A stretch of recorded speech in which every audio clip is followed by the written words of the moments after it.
Hey guys, welcome back to the show. Today we've got an incredible guest with us, Mr. Zach Smith. We're on Zoom. I'm actually going to bring him on in a second. But before I bring him on, I want to tell you a little about him.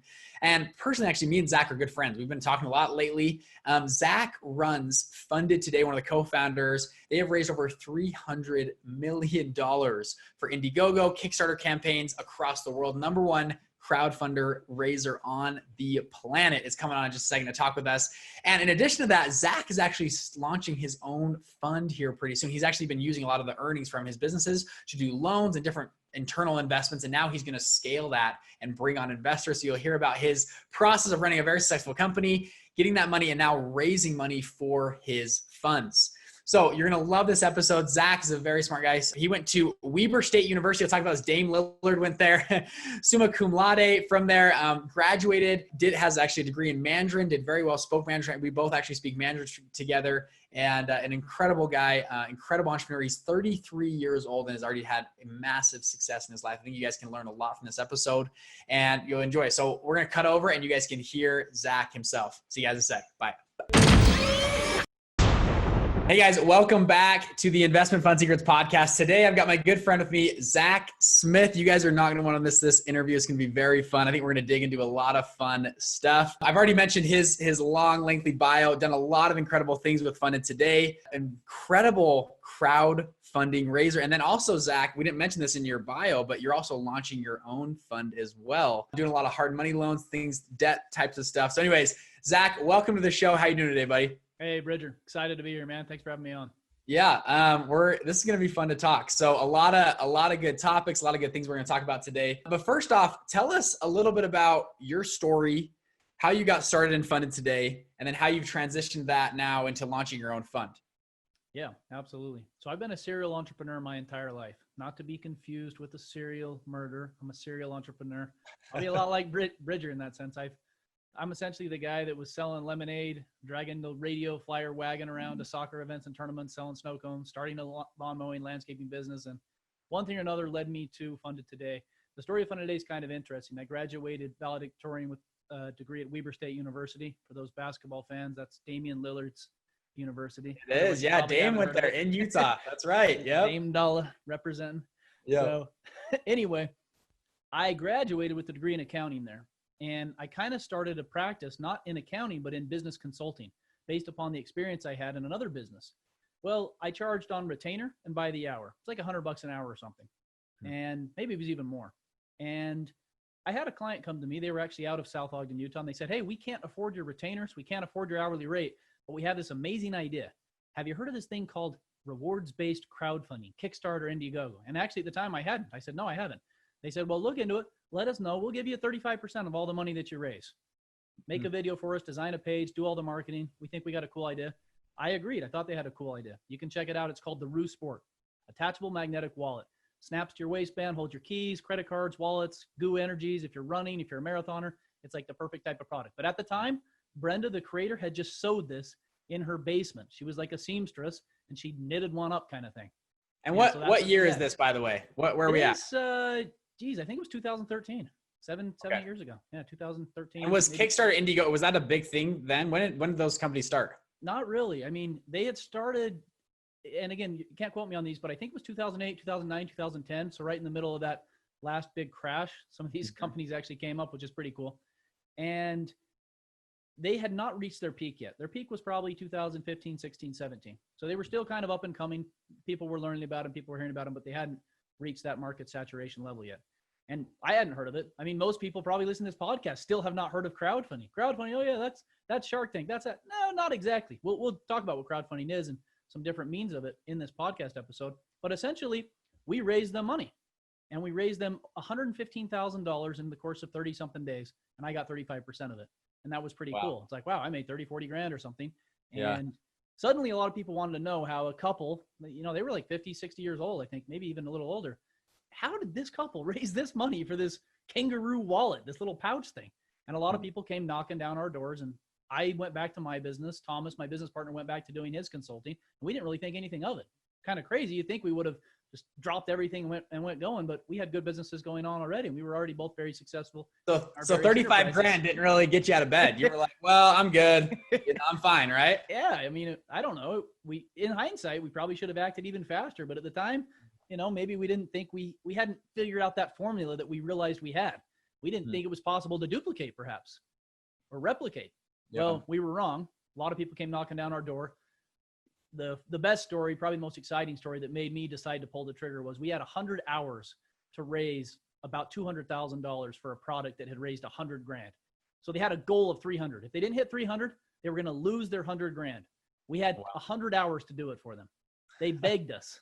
We didn't know how to do it. We didn't know if it was going to work. We ran a lot of marketing. We'd worked with companies from Dubai to Utah. But we'd never fronted that amount of cash in that short amount of time. But the guy gave us an offer we couldn't resist. It was like incredible. And so we took Thomas's dad's credit card at the time and we floated, it might've been 100 grand of ad spend. I can't remember, but a lot of ad spend. And we raised this guy $325,000 in the last 100 hours and obviously got a pretty big paycheck. And at that point I'm like, all right, Thomas, I'm opening up all my lines of credit. Let's do this thing. Let's start a business. We've got a formula here. We've got something. And sure enough, we did. We just crossed $300 million just a few days ago. Wow. So 3,000 projects across the world, 300 million raised, and we're raising tons of money now. If you've been on Kickstarter, you might think COVID-19. Surprisingly, coronavirus has been great for our business because everybody's innovative and they're coming up with all kinds of ways to tackle this global pandemic. And then we've seen cool stuff too. Like we're working with this chess project, Russian nesting babushka dolls, and they've machined these pieces together and they're just incredible. We're raising them like $40,000 a day. So innovation never ceases to amaze me and it never ceases to exist, even in the worst global pandemic the world's ever seen. So we've been very fortunate throughout this to be highly successful still. Yeah, that's kind of the story. That's impressive. So you are paying for ads. Yep. And then you take is about 30% still. Is that what you keep? 25 to 35%. 25 to 35% of everything raised. So if we raise you $1 million, you'll pay us 250 to 350 grand, and that's all of our fees. We might spend a couple $100 grand in that. So we essentially act as a mini bank or a lender for 30 to 60 days, sometimes even 90 or 120 if we're building your page and your video as well. And that's been a good model too. Geez, this is awesome. I love this. So for people on this podcast, we talk about funds usually and how to launch, start funds. But I think a lot of people too listening might have an idea or project that they want to launch, maybe use a Kickstarter campaign. So you've done this for thousands of people. Mm-hmm. What makes a good product or an entrepreneur? I mean, you've worked with a lot of people. What makes a good one versus a bad one? Because a lot of people, there's all these broken inventors out there that keep inventing stuff and they never go viral. But you guys, essentially, you'll pick. Do you turn away a lot of people as well? Yeah, we do. We only work with probably 30 to 100 projects a month, and there's 4,000 to 8,000 projects that launch every single month. Wow. So we're pretty selective. Granted, we wouldn't be able to work with them all even if we wanted to. So how do you select those product entrepreneurs? Yeah, there's a formula: ubiquity plus tech. Ubiquity is kind of a big word. Ubiquity just means how widespread is the market. Techie, cool. It's the easiest way to think about it is for me to give you an example. And the easiest example to give is a smartwatch. So I think 10 years ago, maybe 7 to 10 years ago, again, my dates are a little foggy, so you'll have to fact check me after, but 7 to 10 years ago, give or take, there was a product on Kickstarter called Pebble. Pebble was the original smartwatch before Apple had made the smartwatch ubiquitous, meaning everybody had one. Everybody knows what a smartwatch is. And what they did is they took a watch, something that you tell time on, and they made it do all kinds of amazing things. That's what techie is. Let's look at it at a more micro level. Techie can also be a cooler. The coolest cooler, one of the most successful projects of all time, but they actually never really delivered. They raised so much money and they didn't get their shipping right. So it's actually one of those sad failure stories too. It was called the coolest cooler because it was incredibly cool. It wasn't just a cooler. It had lights. It had big wheels that could drive through sand or gravel. It had a Sudoku knife or whatever those are called that really cut things. It had plates that were Frisbees. It was huge. It was compact. It could hold your gear. Everything you wanted in a cooler, the coolest cooler had. Or take it to a micro level. A company out of Utah called Basics. They were BYU graduates. They invented what was honestly one of the first minimalistic watches. Basically a watch that has, or a wallet that has everything you need, nothing you don't. I mean, this is like a piece of fabric, a little spot to hold your card, your main card, a little piece of leather that you pull out to grab your 3 or 4 other cards, and then a slot for cash.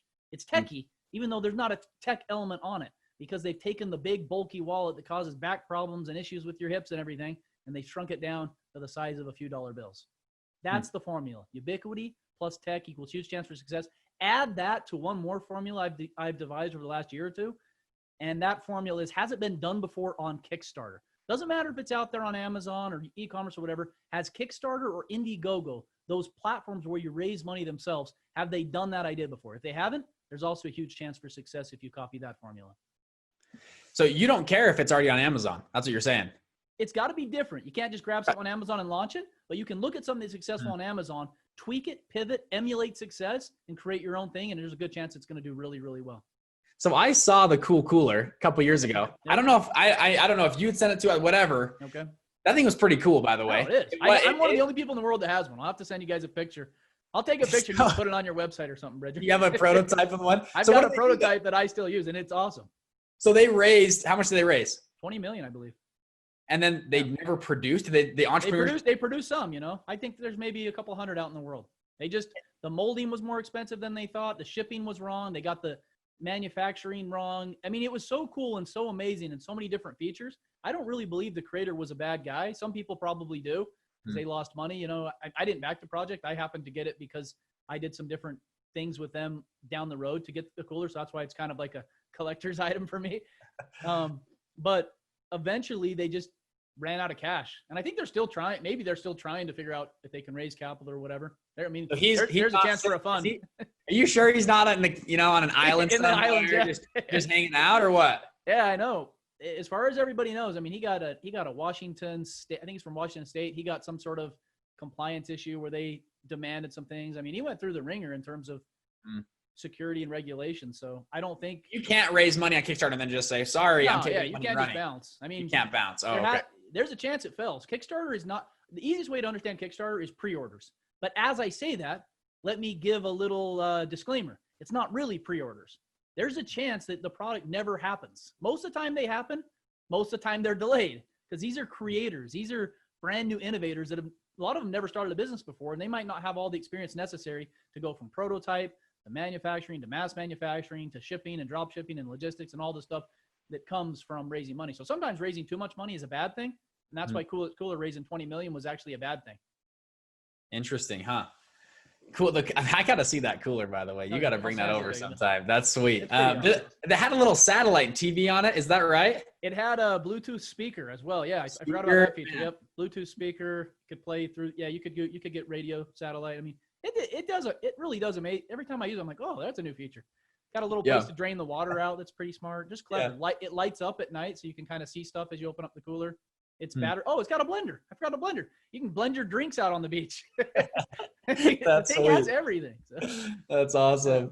So, okay. So sorry for the people that never got one. I had nothing to do with it, so don't yell at me. Yeah, what the freak. You gotta help those guys out. Get them more money, whatever they need. So Zach, done very well Kickstarter. By the way, if you guys are interested in this, what we talked about, we're probably gonna move on to talking about funds for a second here. Yeah. But Zach actually has something pretty cool coming out soon. We won't spill all the beans right now, but we've been working on it together. We might we'll send you guys maybe some emails in a couple weeks of a product. You're trying to take a lot of your stuff and share that with next generation entrepreneurs and help other people launch Kickstarter campaigns, launch a business similar to Funded Today, or to help raise money online, all those types of things. You've written a book recently, is that right? Yep, absolutely. I'm very proud of it. You got a little bit of a teaser. What's the name of the book? That I said. We're calling it Funded Today, believe it or not. Funded Today, okay. How to raise big money for your next big idea. That's awesome. So when's the book launch, by the way?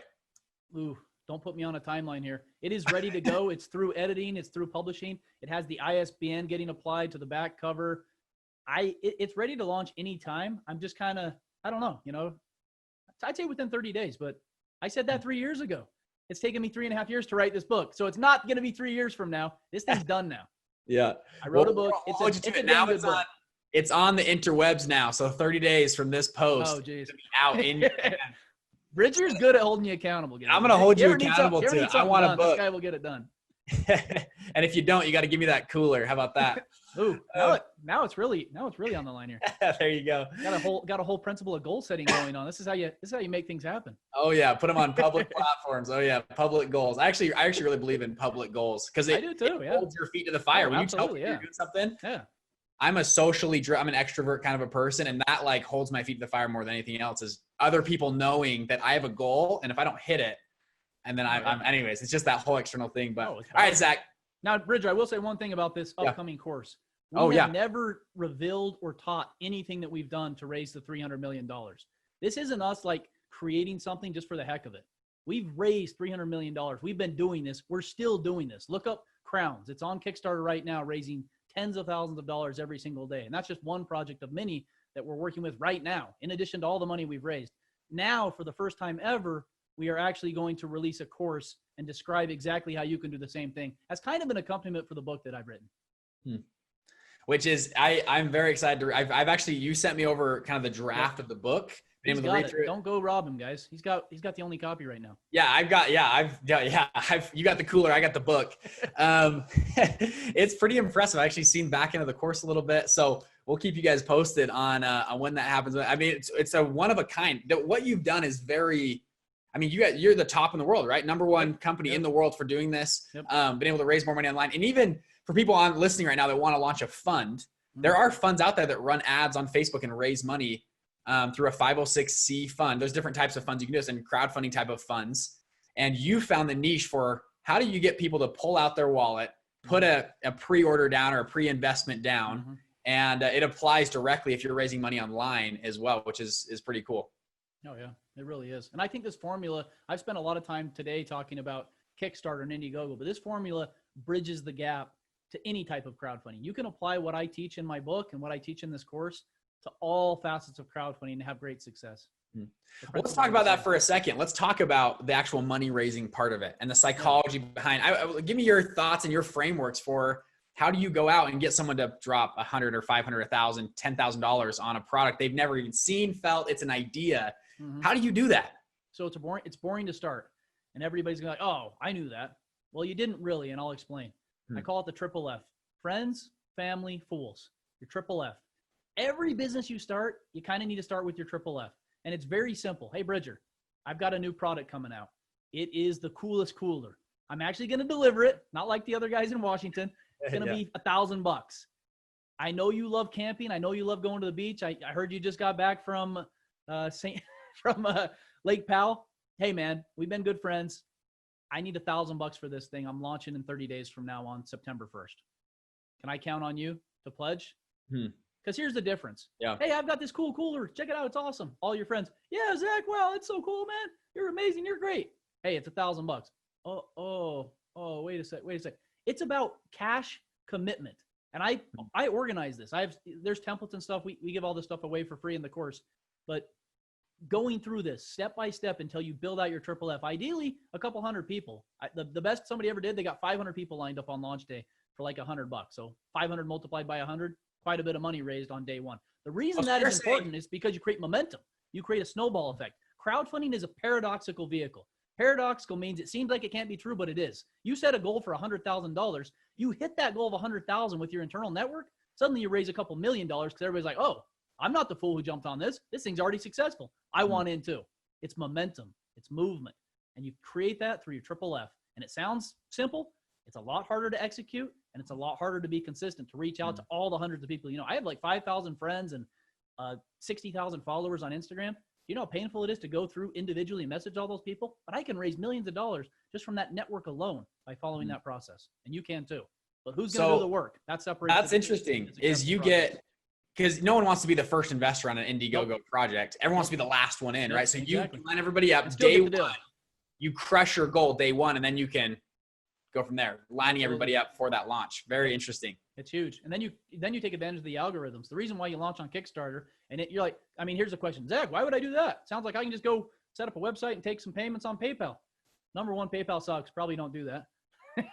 PayPal is notoriously bad for raising money. Number two, Kickstarter's huge. They got millions of visitors every single day. Same with Indiegogo. If you launch on those platforms, you will take advantage of all of their organic traffic if you bring your crowd to their crowd first. And that's why it's so powerful. Unless your website has a higher Alexa rank ranks all the websites in the world from 1 to a billion. If your website's ranked higher than Kickstarter, which is in like the top 500 or something, maybe even top 100, well, then you're probably better off launching on Kickstarter because your traffic is dismal and minimal compared to what you can see on Kickstarter. Interesting. So, and then you can get trending on their pages, whatever. Absolutely. You're just saying organic. And by the way, do you take 30% of that to organic traffic? It depends on the deal structure. We look at, we're very fair with our clients, but we take a percentage of all the pledges generally because we're the ones doing all this. You don't have a triple F. We bring our triple F to your network if you don't do it. Gotcha. That's our email lead generation efforts. But it depends on the client. Some clients are huge. I mean, we work with big companies all around the world. Some of them you would even know. And those big companies, obviously, we do different deal structures with them because they can afford the ad spend. Most small businesses can't afford to spend $100,000 in 30 days. And so we essentially give them a micro loan. They're borrowing our money at, whatever interest it is that they'll pay us on the project. And then they pay us 60 to 90 days later once we've raised all the money for them, which is a very powerful thing for somebody who doesn't have a rich uncle or somebody who's fronting that money or a credit card with unlimited ad spend like we have. Very interesting. So let's talk about the ad spend side of things, because I have a few guys we've interviewed before that they actually run funds and most of their investment comes from ad spend. So walk us through Facebook, Google, Instagram. I mean, where are these ads and what do these ads look like when you're looking for people with money to drop? What does that look like on the ad spend side of things? Yeah, great question. Pareto's principle pretty much rings true. Now it's changed quite a bit in the last couple of years. Pareto's principles is the theory of 80-20. 20% of what I do yields 80% of my results. With Funded Today, we got really good at paid media before anybody even knew what was going on with paid media. And we could have even done more. In hindsight, I wish I would have spent $50 million to raise $500 million or something, like I could have done that. But at the time, we didn't know that. And we probably weren't as rich then as we are now. So we might've been having to go get loans ourselves. And we never got loans. We've completely bootstrapped this entire enterprise. And so essentially what that looks like is spending on Facebook, Instagram, Pinterest, Twitter, Snapchat, even TikTok now is honestly a pretty good up and coming platform. And by spending on those platforms, we're able to drive direct pledges. Those direct pledges track our return on ad spend on Crowns right now is like 12 to 14 for some of our best ad sets. So for every dollar we spend, we're getting a 14x return, which is incredible on a product type offer. And that's just direct. In addition to that, those direct pledges are probably untracking for 2 to 3 times that amount based upon what we're seeing on daily pledges. And that's the theory. The theory of ads is very simple. Create an ad that drives curiosity. So you want to click. This is the coolest thing ever. They don't even know what it is. My favorite is an example of a watch we ran. 2 guys, they had invented a watch made out of bamboo. It floated. It was one of the first types of wooden watches. It was really sleek and minimalist. And the ad said this: 72-year-old watchmaker passes on legacy of watchmaking to grandchildren. And there was a picture of the 2 kids sitting by a computer with their grandpa in the background and a little red arrow circling the watch that you could barely see pointing to it. And that ad raised like $50,000-$60,000 a day because everybody wanted to click it. Everybody already had the story embedded within, and then the page and the video did the job of selling. The ad was just driving curiosity, which got our click rate really high, but our cost was really low on the CPM basis. So it was really sick. That's cool. Wow. And are you on these ads trying to target wealthier people, or does it matter? Do you guys care? We target all kinds of people. So on this chess ad, obviously we're targeting people who play on chess.com, who people play on Light Chess, people who play on, or Lee Chess, I guess it's pronounced, all the different big chess sites. We're combining that with audience overlays because with that $300 million raised, we have millions and millions of people who have backed crowdfunding projects as well, who we can target. That's another asset we have that nobody else in the world has because we've been doing this for the better part of a decade. We have all of these people and we can target all of these people, combine them with interests, and do really well that way. Jeez, that's impressive. Wow. And what you guys have been able to do is amazing, especially in Utah. We're both in Utah of all places. Everyone downs Utah as this play. It's like, all right, well, you can down Utah, but we're crushing it over here. So Silicon slopes, baby. Yeah. Congrats to what you've been able to do on that. Now you've taken a lot of I'd call it winnings, your winnings from these businesses, what you've done. And now you actually have been doing lending yourself and are actually looking to launch a fund right now. Is that right? Yeah, that's exactly right. Tell us about that. You actually were telling me about it. I'm like, you know what? I kind of have a fund. So I don't know if I can call it a fund, but I have $4.1 million set aside that's completely deployed right now, earning me 26.2% this year. And it's strictly residential real estate with a short-term rehab model. So the idea is we take a property, we buy it at 65% ARV. Very simple math. If it's worth $100,000, we probably paid $65,000 for it. Obviously, we buy homes that are a little more expensive than that. $300,000 to $500,000 is our target range. We buy these houses, we flip them, we rehab them, we sell them, or we refinance out and get pretty good rental rates and cash out on our investments there. And that's been incredibly lucrative. and really, really good. And I hate to say safe, because safe investment, but I've never had a default, and I've only ever had 2 extensions. And the extensions were great because if you know anything about origination, I was able to charge extra origination. So when I end up owning these properties, I didn't ever have to own these properties because they eventually paid them off. But I basically had like 38%. So who doesn't want to potentially foreclose on a property where you've already got an upside of 38% and you've paid much less than that? So it's a good investment. I like it quite a bit. And the reason I'm expanding, well, why are you expanding? Is actually because 4.1 million is just simply not enough. At the time of this recording today, whatever day today is, August 3rd, I have like 12 more deals that I could take that are all incredible deals, but I have no money to take them. So I'm like, we should probably do something about this. Yeah. Which, and now you guys are launching a new fund and actually going to raise money from investors, and we've been talking on the phone last few weeks about that, which is pretty exciting. So through these deals though, you're not managing the properties. You're just the money piece, right? You're just the debt piece. That's exactly you're lending, right. putting a first position on these assets. Yep. First and only position. First and only. How long are your loans? 60 to 90 days is the target. Some are shorter, some are a little longer, but I've been pretty strict. The reason my return's so good this year is because I'm turning so well. Every 60 to 90 days, I'm turning. Or if I'm not turning, I'm extending and charging interest at 2 and 12 really is kind of where I'm fixed right now. And that's the same thing with I run a debt fund as well. The turns give you so much return, right? If you can kicks my trash in. Sadly, I can't beat this guy, but we're always going back and forth on our funds, how they work and how they manage money and stuff. It's pretty fun. And we've actually passed a few deals back and forth as well, which is fun. So now, are you going to do Funded Today and this fund in tandem? Is Funded Today running itself, or the fund? What's kind of your plans running 2 businesses at once? And I know you do a few other things as well. Yeah, I actually own 11 businesses, and I've been really good at doing the whole E-Myth. 80-20 and E-Myth are kind of like my 2 mantras for life. Yeah. That and perspective is a private experience. What everybody sees is their own truth, and the truth is somewhere in between. But that's ethereal. That's a little, we get into psychology and stuff. That's going to be another hour-long talk. So essentially what I do is I try to work on my business as much as possible. And I try to get really good people that are better and smarter than me to do all the inside type of things. And for a while, it requires me to do quite a bit, but ultimately I document all my processes. I create good SOPs, standard operating procedures, and outsource the rest. And that's allowed me to build a pretty good empire at a pretty young age. 11 business. How old are you right now? 33. Just 33, 11 businesses. And Funded Today is obviously like your main Goliath business, but 10 others, right? Now, how active are you in the business? Do you do a monthly meeting with those, or how does that look like? I've organized a pretty good system. It'd be awesome to maybe screen share and show all the different things that I do for all my systems. I call it the Agile Advantage Way. My holding company that owns all the companies is essentially Agile Holding Group.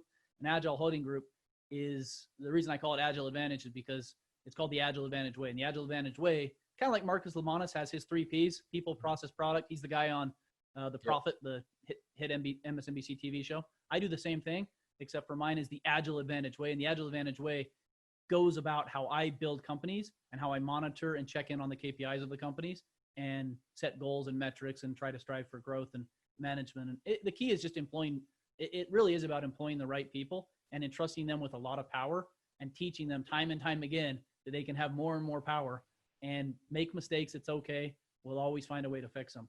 And I think the quicker you learn to let go, the more money you're going to make, the more freedom you're going to have, and the happier you're going to be, believe it or not. And the other people are going to be happier too, because they're going to feel like they own the business. There's at least 10 people at Funded Today who feel like they own Funded Today, who feel like they do more than I do and did more than I do.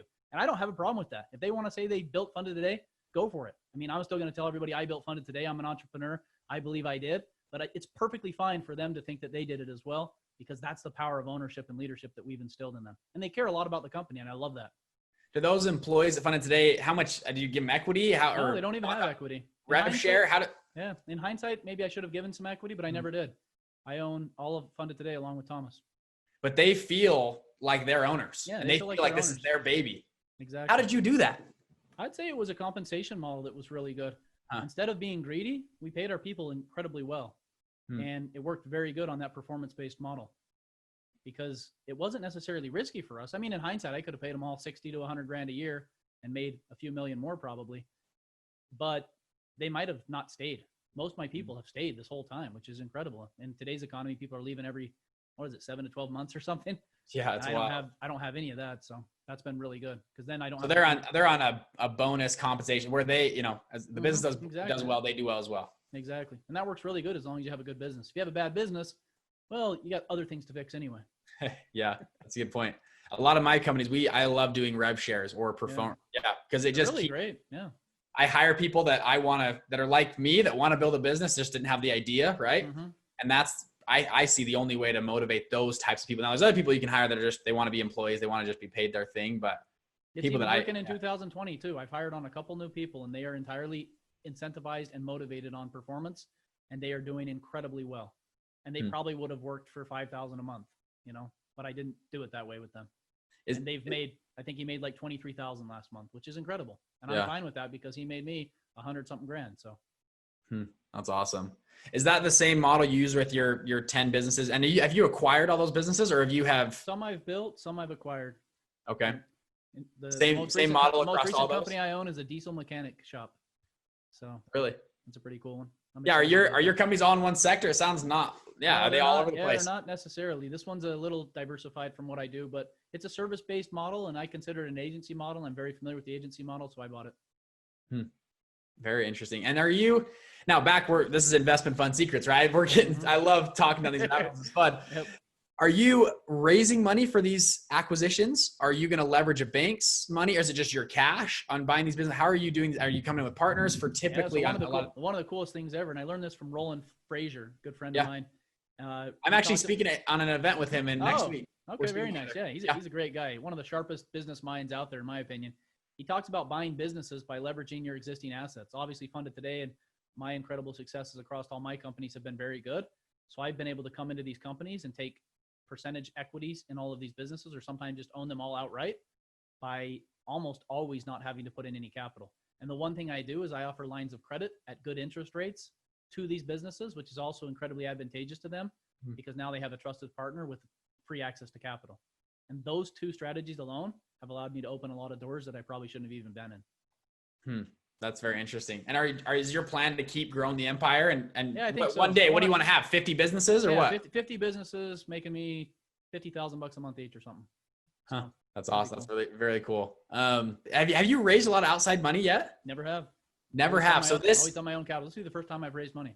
This is the first time you raised money. So, and we've been talking about this last couple of weeks, so that'll be fun. I was always skeptical of fundraisers, and now I've done it so much. I feel very confident in the model, and I know what I'm asking for, and I have an incredible track record. I've never really failed. I mean, that's knock on wood kind of thing, but some of my businesses have died, but I love this analogy. This will freak out a lot of people.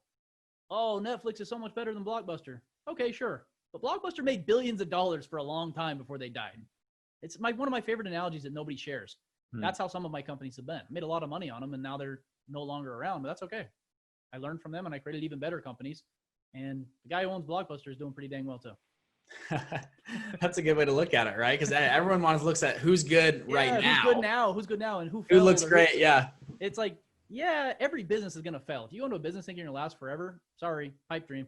You know what I mean? Yeah. So Zach, I know we've gone a little bit long on today. This has been fun talking. We'll probably have to bring you back in a little bit, but a few exciting things coming. Just watch your email from me and from Zach too. We're announcing some fun stuff with Zach's course, his book launch, all that kind of stuff. We're going to partner up on a few things that's just going to be pretty exciting. So Zach, though, before you go, what is your parting advice you have to, our group, our audience, people that listen to this are entrepreneurs, people that want to start funds, syndicates, and do well in life. What is your parting advice to them that you have? Good question. I'll have to borrow from my business partner, Thomas Albert. We talk about this all the time. The reason we're so successful is because we follow Nike's model. We just do it. It sounds so simple. It sounds so easy. But quite frankly, again, 80-20, 80% of what you're going to get comes from 20% of your effort almost all the time. So if you're doing things and you're not getting any result of it, you're probably doing the wrong things. So do it, but do something different. Because if you keep doing something, if you keep moving forward, the principle of Kaizen comes into play, where small daily improvements eventually get you to the top of the mountain. And that's the case for me, and it's been the case for all of my businesses, and it continues to be the case for every single thing I do in my life. Not just in business, in language learning, in memorization, in studying to become a chess grandmaster, all those things, Kaizen and just doing it and studying the right things and doing the right things time after time after time, week after week, month after month, even year after year sometimes, I'm only 33. I might feel like I'm 66, but I'm still incredibly young. And most of you listening are young too. Most 50-year-olds did not become a millionaire until they're like 55 or 60. It takes an incredible long time. And I realize how incredibly lucky and blessed I've been. And I understand that I still need to be patient to achieve even bigger things. And you do too. Zach, I love that. I've heard that from plenty of people on the show of just doing. You don't have to have, and I love the book, Ready, Fire, Aim, right? Yep, great one. Essentially in the title, right? Ready, fire, and then figure out where you're aiming. Just get moving. There's so much power that's built in momentum. And anyway, Zach, thank you so much for coming on today. It's been an absolute pleasure having you on. We'll probably have to have you guys back. Probably have Thomas on next time, hopefully, and you guys can go back and forth. But keep watching your emails for Zach's book launch, and then also for this program course. Zach's first time ever, I think ever we've seen on the interwebs of a course like this, teaching how to do a Kickstarter campaign, how to raise money online, how to do crowdfunding. Essentially, it's going to be pretty exciting. So, Zach, thank you so much for coming on. Thanks, Bridger. I love it. Thanks for having me. Okay, see you guys in the next one. Bye. Bye-bye. Okay. And that was good. I wanted to be like, dude, amen. That is so true. Just do it.